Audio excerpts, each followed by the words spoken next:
Mr. Speaker, at this time I would like to yield 3 minutes to the gentleman from Nevada, Mr. Heller. The gentleman is recognized for, how many minutes? 3 minutes. Thank you for the time, and thank you, Mr. Speaker. I rise today to talk about the issue before us, the war in Iraq. In this past year, the American people clearly demanded change. I am new to this body, but I know Nevadans wanted me to help institute changes in the direction of this country. As we debate this resolution, I really have to wonder if we have heard the American people.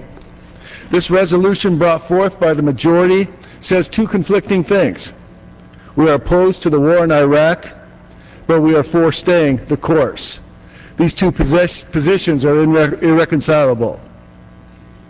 As I watch this debate, I have not seen any proposals for change. What we are debating today is the same as what has been debated in the past.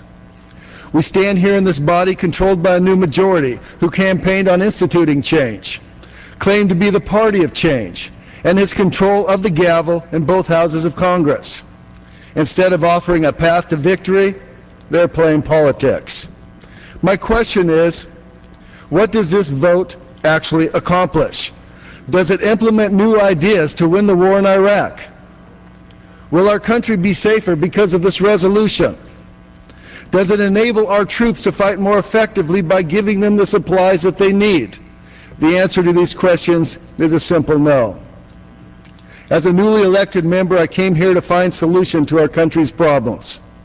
To that end, I am supporting legislation to institute benchmarks.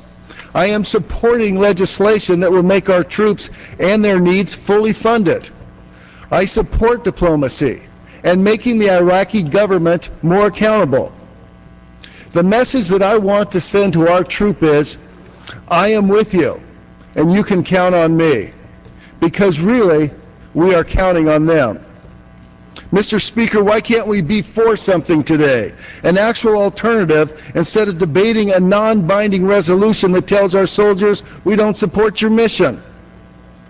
Our enemies believe America is weak, and their propaganda says the United States is losing the war against terrorism. Osama bin Laden's deputy and terrorist network have stated that Iraq is the central front in their fight against American and Western ideals. Iraq is the central front to push their radical ideology of hate and intolerance. These are the real bad guys. These are the people we should be focusing our attention on, not tearing down our leaders, our commanders, and brave soldiers in the field. The reality is, the terrorists are determined to kill Americans wherever we may be. Therefore, we must take the fight to them.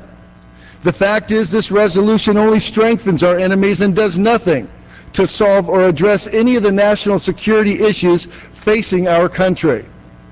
The stakes are high in Iraq. Nothing less than our very safety. 30 more seconds. I'd be happy to yield the gentleman 30 additional seconds. The gentleman is recognized for 30 seconds. Nothing less than our very safety and survival is at issue.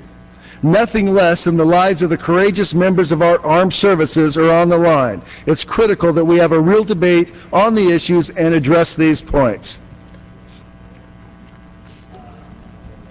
Let's instead together look for a new way forward, for a path to victory, and for the best way to support our brave men and women overseas who are fighting to keep us safe. Let's instead focus on what we need to win this vital conflict, not a meaningless resolution, which is what we are offered here today. To paraphrase the late Charlie Norwood, a decorated war veteran hero, the choice before us today is clear: either America or Al-Qaeda. Gentleman from New